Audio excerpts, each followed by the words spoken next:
Redge is an experienced woodsman of over 10 years. He makes Bear Grylls look like a fourth grader. He knows what's up and can get anything done.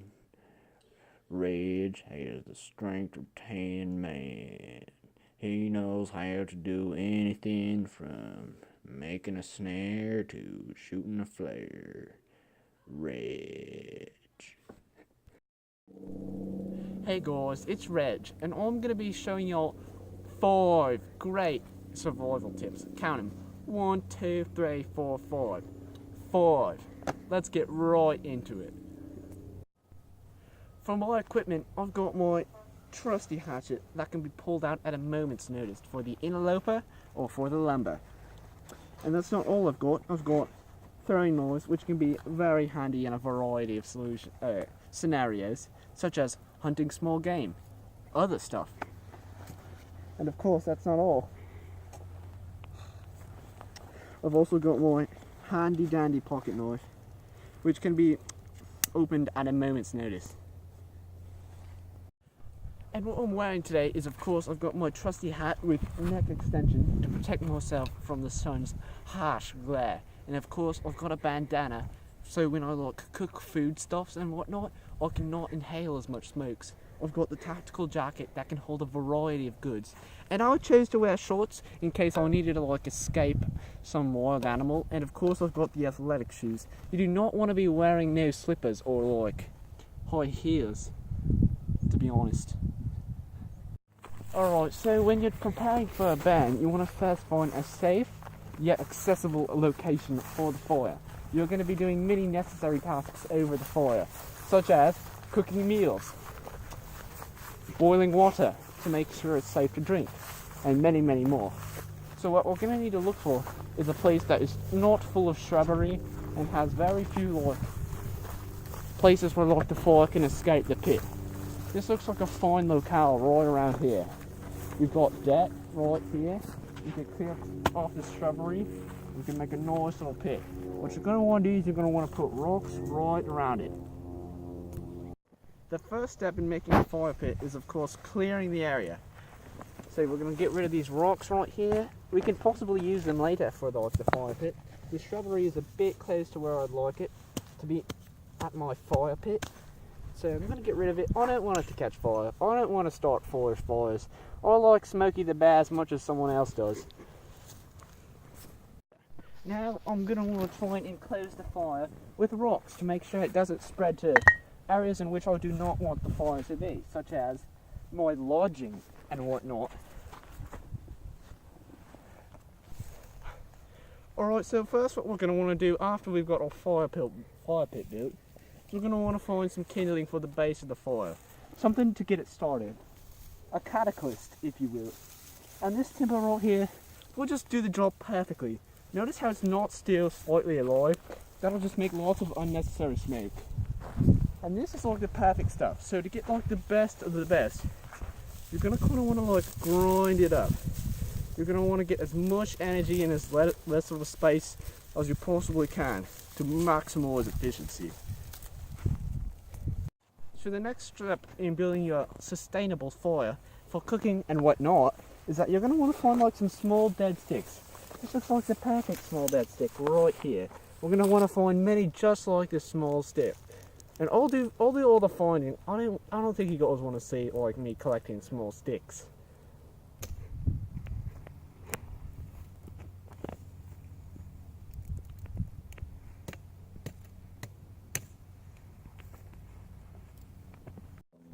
So now we're going to want to place the small sticks over the kindling, hoping that they'll catch as we burn this here kindling. So we're going to kind of want to make a teepee formation with our sticks.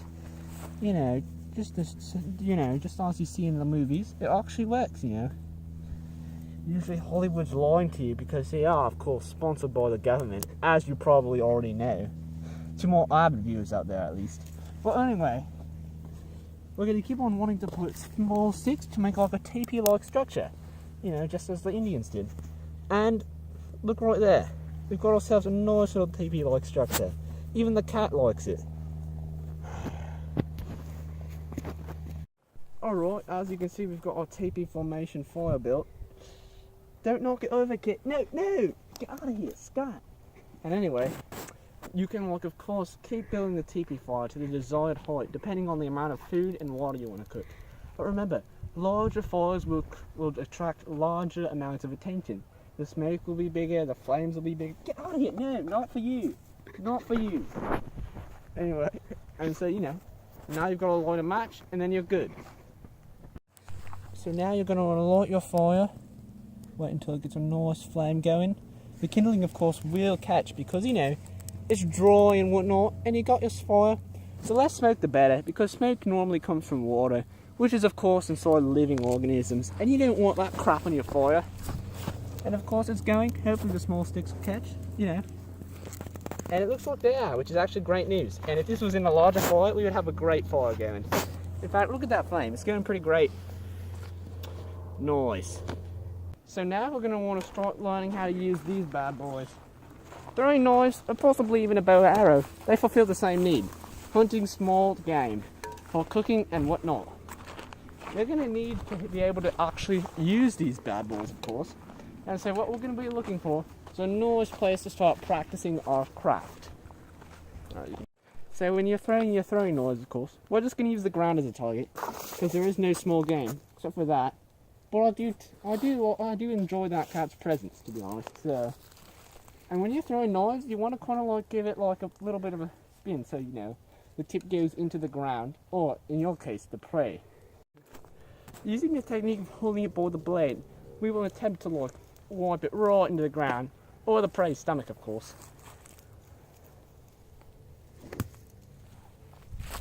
As you can see, that's a lot of damage.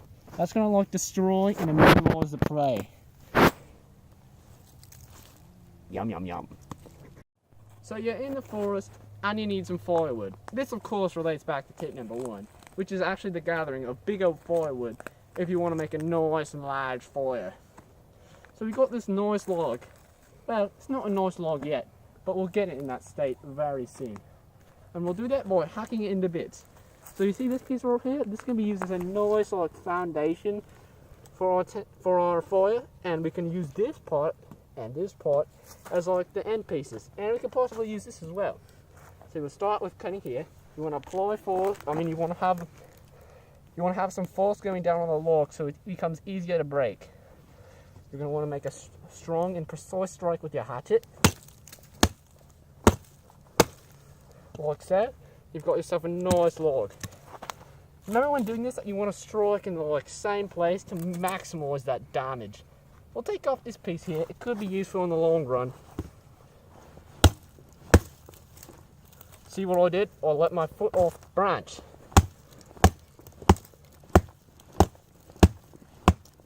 Of course, we've got another piece. And it can be easier to do it with 2 hands, of course, like so.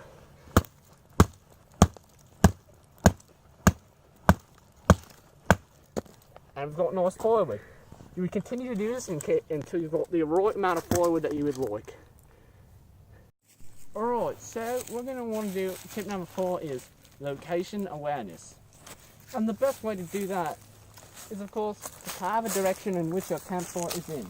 So the easiest way to do that is maybe with like a hatchet. You want to find like a rather flat surface. You want to get in real close, and you just want to kind of like jam into the place you want to carve. Then you want to like freaking like, you know, get real into that tree, like indent it, you know, as you do. Then you're going to want to like make the arrow like that. Then maybe you want to like mark up the tree in which you like place the arrow in. And of course you can get an okay arrow from this. And you don't want it to be too visible, especially if there's like people like after your goods in your campsite. This isn't the best of arrows, but it's great, it's good enough. Like, do you know how long weathering takes? A rather long time on these things. So you've got your nice arrow in there. You can see which direction it goes to. And that's good enough. And the reason I'm doing this, of course, is you don't want to go use your phone in the, like, if you're out in the wilderness. You know how many people can see your phone GPS? Half of the people can see your GPS location. So, and I wouldn't recommend using an electronic GPS because all the government can see that. And you don't want that if you're out in the wilderness, you know, and whatnot. And I wouldn't even recommend carrying a compass. Do you think the government can't alter the magnetic fields and screw it up? They certainly can. And that's why I use arrows. And if you think you're under like a foreign threat, make 3 arrows and like know which one is yours. You know? That's survival kit number 4. Bonus tip, guys. I know y'all wanted the bonus tip and we delivered. So we're gonna say you're lost from your campground. But you know which general direction you like got lost in. There's a secret way to figure out which direction everything is. Notice that sun. Notice how it's setting. Remember, the sun sets in the west, which is great. And there's a pro acronym to remember this. Remember, you can use EW to know the direction of the sun. And so just make your compass. You've got west, east. They spell EW. And so remember, west this way, east this way. You use it EW, you know that this is north, and you know that's south. And you can form the general direction of where you are and where you need to be. Bonus tip over. Alright, this is the 5th tip. The last one for you slower viewers. And I know you're sad, but it's okay. So, of course, we've got a steep incline right here. And you're going to experience a lot of these in your days of evading the government. And the best way to do it, make sure you don't have any like weapons like open that can like harm you when you fall. And you're going to keep a hand on it.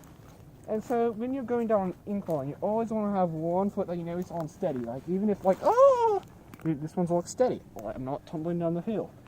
And like when you're doing this, you kind of want to like, you know, you want to keep them perpendicular to the slope. So you get as much traction as you can. Because if you do it like this, the only traction you're getting is right here. But if you do it like this, you're getting all of this traction. So you're going to want to like kind of like edge down it. And look, the great thing when falling, like going down, well, you see these boulders? You know if you put a foot here, it's not like going to cascade down. Like, if I put my foot here, I can like knock down on the rocks and fall, like so. We don't want that. And also you kind of want to look for like plants, because you know they're going to hold the ground in, so like the dirt doesn't fall down, like so. So you're just going to want to keep one steady foot in front of you as you ascend down the depths. Well, this has been it for all of Redge's tips. I'm sorry to go, but like, I've got stuff to do. I've got to get better at like my firearms, you know, whatnot. And if you want to see more videos like this, please smash that like button and subscribe. And thanks for watching.